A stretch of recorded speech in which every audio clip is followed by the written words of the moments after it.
কোরআন শিক্ষা কর মুসলমান, কোরআন শিক্ষা কর। কোরআন শিক্ষা কর মুসলমান, কোরআন শিক্ষা কর। নবেল নাটক ছেড়ে দিয়ে খোদার কোরআন ধর। যার সিনাতে আছে কোরআন, নাইকো তাহার ডর।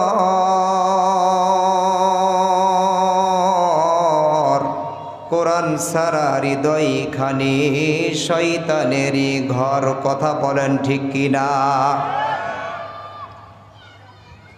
যার সিনাতে আছে কোরআন, নাইকো তাহার ডর। কোরআন সারা হৃদয় খানি শয়তানেরই ঘর। কোরআন হলো মাতার মুকুট, কোরআন হলো বাইমল। খোদার কোরআন সেরোনা বাই হারাবে দোকল। পাক কোরআন পর তবে শীতল কর প্রাণ।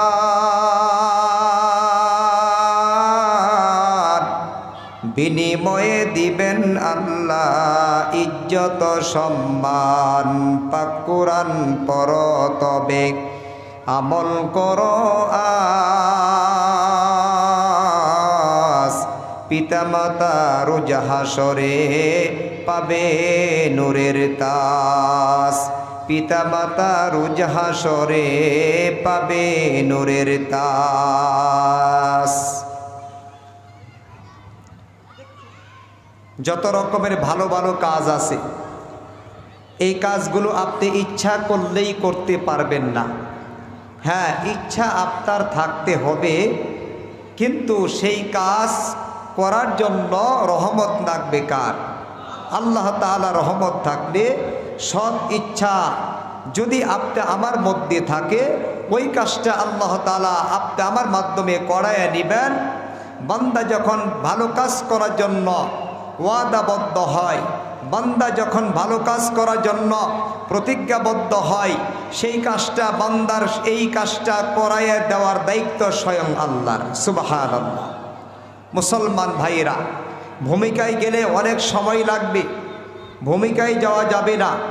আমরা যে আজকের মাহফিলে আসতে পারলাম, মাদ্রাসা মারকাজুস সুন্নাহ ও স্বপ্নের আলো ফাউন্ডেশন কর্তৃক আয়োজিত আজকের এই মাহফিলে যে আমরা আসতে পারলাম, এই জন্য খুশি না বেজার? খুশি হয়ে থাকলে জোরে এবং সুরে উচ্চ আওয়াজে আল্লাহকে যে যতটুকুন খুশি করতে চান, যে যতটুকুন খুশি আল্লাহ তাআলাকে করতে চান, সে ততটুকুন জুড়ে আরেকবার শুকরিয়া আদায় করি আলহামদুলিল্লাহ। আরেকবার শুকরিয়া আদায় করি আলহামদুলিল্লাহ। আরেকবার শুকরিয়া আদায় করি আলহামদুলিল্লাহ। আল্লাহ তাআলা আমাদের সকলকে ইসলামের জন্য, দ্বীনের জন্য আল্লাহ পাক কবুল করুন। সকলেই বলেন আমিন। বিশেষ করে যেই মাদ্রাসা কর্তৃক আয়োজিত, স্বপ্নের আলো ফাউন্ডেশন কর্তৃক আয়োজিত আজকের এই ওয়াজ ও দোয়ার মাহফিল, আমরা দোয়া করি মনের থেকেই আল্লাহ তাআলা যেন স্বপ্নের আলো ফাউন্ডেশন সহ মাদ্রাসা মারকাজুস সুন্নাহ আল্লাহ পাক যেন কবুল করেন। সকলেই বলেন আমিন। আল্লাহ তাআলা তাদের মধ্যে রহমত বরকত দান করেন। সকলেই বলেন আমিন। বন্ধুরা আমার, ভাইয়েরা আমার, আজকে যে মাদ্রাসার প্রোগ্রাম, এই মাদ্রাসার মধ্যে কি শেখানো হয় এটা আমরা অনেকেই জানি, কিন্তু আমরা মুসলমান বড় চালাক। যেইখানে এমন কিছু শিক্ষা দেওয়া হয়, যেই শিক্ষা দেওয়ার মাধ্যমে দুনিয়াতেও কল্যাণ হবে, আখিরাতেও কল্যাণ হবে, এই শিক্ষার পাশে আমরা যেতে চাই না। যেই শিক্ষা দুনিয়ার মধ্যে, যেই শিক্ষার পিছে আমরা দৌড়াই, ওই শিক্ষার পিছে লক্ষ লক্ষ টাকা ব্যয় করা লাগে, অথচ ওই শিক্ষা অর্জন করার পরে আপনি আমি মারা গেলে আপনি আমার জানাজার ইমামতি করার পরিবেশ, ইমামতি করার ক্ষমতা তাদের থাকে না। কথা বলেন ঠিক কিনা? যেইখানে পড়েই রে আপনি জেনারেল শিক্ষিত করেন, কোনো অসুবিধা নাই, কিন্তু প্রথমত আপনি কোরআনুল কারীম আপনার সন্তানের সিনার মধ্যে ঢুকাইয়া দেন। আপনার সন্তান যখন পবিত্র কালাম যখন সিনার মধ্যে ঢুকে যাবে। আপনার এই সন্তান যত বড় অফিসারই হোক না কেন, অফিসারই থাকবে, অফিসুর কিন্তু হবে না। কথা বলেন ঠিক কিনা? আজকে যেই শিক্ষা আমরা অর্জন করলে, যেই শিক্ষা সন্তানদেরকে দিলে এই সন্তান ভালো হবে, এই সন্তান কোনো সময় সিদ্ধান্ত নিবে না আমার বাবাকে মাকে বৃদ্ধাশ্রমে রেখে আসা লাগবে। যেই শিক্ষা অর্জন করলে সন্তান এই সিদ্ধান্ত নিবে না আমি চাকরি করব আর দুর্নীতি করব। যেই শিক্ষা অর্জন করলে সন্তান এই রকম সিদ্ধান্ত নিবে না আমি দুনিয়ার মধ্যে অন্যায় কাজের মধ্যে জড়িত থাকব। যেই শিক্ষা অর্জন করলে সন্তান এই সিদ্ধান্তে আসবে না মা বাবাকে ভাত দিব না। এই শিক্ষার পিছে আমরা থাকি না। অথচ যেই শিক্ষা অর্জন করাইলে সন্তান বিয়ে শাদী করার পরে সিদ্ধান্ত নেয় মাকে বাবাকে বৃদ্ধাশ্রমে রেখে আসা লাগবে, এই সন্তান সিদ্ধান্ত নেয় চাকরির পাশাপাশি দুর্নীতি করা লাগবে, এই সন্তান সিদ্ধান্ত নেয় দুনিয়াতে যত অন্যায় অপকর্ম আছে তার মধ্যে আমাকেও জড়িত থাকা লাগবে। এই শিক্ষার পিছে আমরা মুসলমানরা দৌড়াই। ইসলামী শিক্ষা, দুনিয়ার কল্যাণমুখী শিক্ষা, আখিরাতের কল্যাণমুখী শিক্ষা, এই শিক্ষার পিছে আমরা দৌড়াই না। কথা বলেন ঠিক কিনা? মুসলমান ভাইরা, সকল মুসলমান ভাইদেরকে বোনদেরকে উদারত আহ্বান করব, সন্তানকে এমন শিক্ষায় শিক্ষিত করেন যেই সন্তান আপনি মা মারা গেলে, আপনি বাবা মারা গেলে, আপনি দাদা মারা গেলে, আপনি বড় ভাই মারা গেলে আপনার জানাজার ইমামতি করতে পারবে। এই শিক্ষার বিকল্প আর কোনো শিক্ষা নাই। এই শিক্ষা সন্তানকে দেওয়ার চেষ্টা করেন, তবেই আপনি দুনিয়াতেও কামিয়াব, আখিরাতেও কামিয়াব। আল্লাহ তাআলা সকল মুসলমান ভাই বোনদের সন্তানদেরকে ইসলামী শিক্ষায় যেন শিক্ষিত হতে পারে আল্লাহ তাআলা কবুল করুক। সকলেই বলেন আমিন। এই শিক্ষা অর্জন করাইলে লাভ আর লাভ, লসের কোনো আশঙ্কা নাই। বিশ্ববিখ্যাত একটা তফসির আছে, তফসিরে কবির যাকে বলা হয়। এই তফসিরে কবিরের লেখককে ইমাম ফখরুদ্দিন রাজি রহমাতুল্লাহ আলাইহি। এই তফসিরের মধ্যে মুসা আলাইহিস সালামের একটা ঘটনা উল্লেখ করছেন। মুসলমান ভাইরা আমার, মুসা আলাইহিস সালাম রাস্তা দিয়ে যাচ্ছিলেন, হঠাৎ রাস্তার পাশে একটা কবর। এই কবরের মধ্যে মুসা নবী বুঝতে পারলেন আযাব হইতেছে কবরের মধ্যে।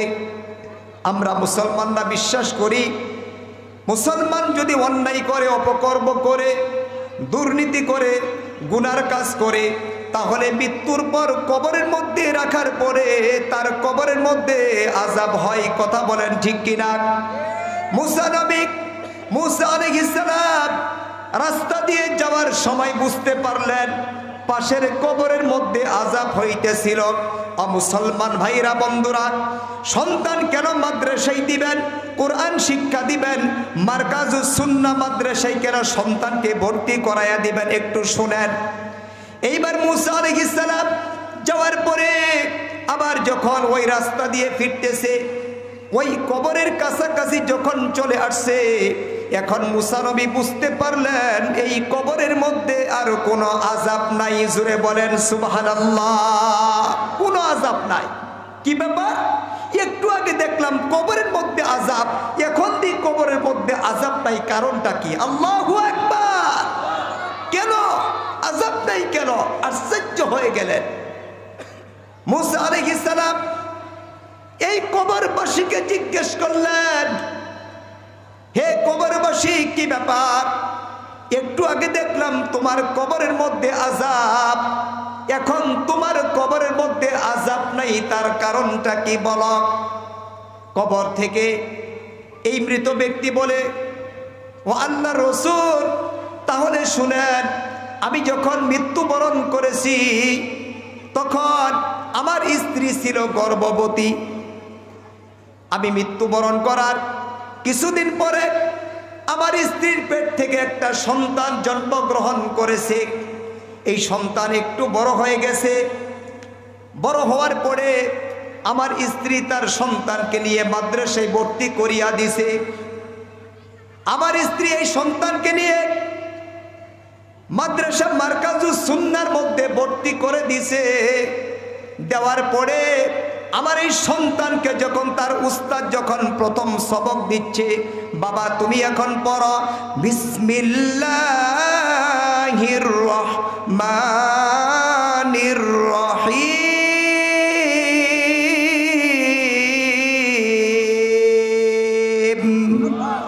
এইভাবে যখন উস্তাদ ওই ছাত্রকে যখন বলতেছে বিসমিল্লাহির রহমানির রহিম তেলাওয়াত করো, আমার এই ছোট্ট শিশু বাচ্চাটা উস্তাদের কথা শোনার পরে আমার এই ছোট্ট সন্তান এই বিসমিল্লাহির রহমানির রহিম তেলাওয়াত করেছে।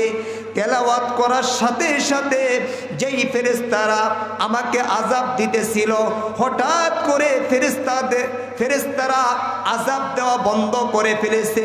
আল্লাহ পাক ফেরেশতাদেরকে জানিয়ে দিছে, খবরদার খবরদার, যেই লোকটাকে তোমরা আযাব দিতেছ, আমার যেই বান্দাকে তোমরা আযাব দিতেছ, এখন থেকে আমার এই বান্দার আযাবকে আমি আল্লাহ মাফ করে দিলাম, তাড়াতাড়ি বন্ধ করে দাও। ফেরেশতারা বলে, আল্লাহ এই লোকটা তো গুনাহগার, এই লোকটা তো গুনাহগার, গুনাহ করার পরে এই জন্যই তো আমরা আযাব দিতেছিলাম তোমার হুকুমে, এখন তুমি কেন আযাব না দেওয়ার জন্য আমাদেরকে কেন পারমিশন দিলা? আল্লাহ এই কথা বলার পরে আল্লাহ বলে, ও ফেরেশতারা শোনো, আমার এই বান্দা যদিও গুনাহগার কিন্তু তার নিষ্পাপ সন্তান আমার নাম রহমান, আমার নাম রহিম তেলাওয়াত করেছে। সন্তানের এই তেলাওয়াতের কারণে আমি আল্লাহ আমার এই গুনাহগার বান্দার জীবনের গুনাহকে আমি আল্লাহ মাফ করে দিয়েছি।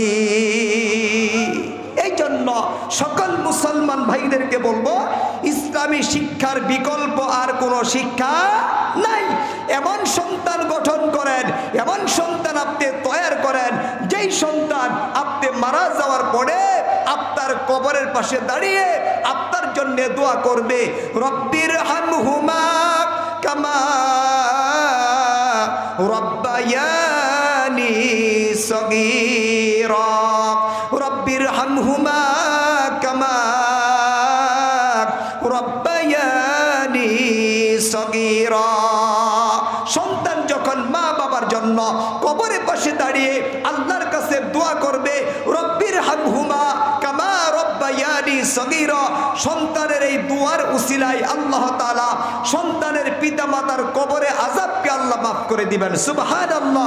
এই জন্য সকল মুসলমান ভাইদেরকে বলবো, তাহলে আমাদের সন্তানদেরকে কোরআন শিক্ষা দেওয়ার দরকার আছে না নাই?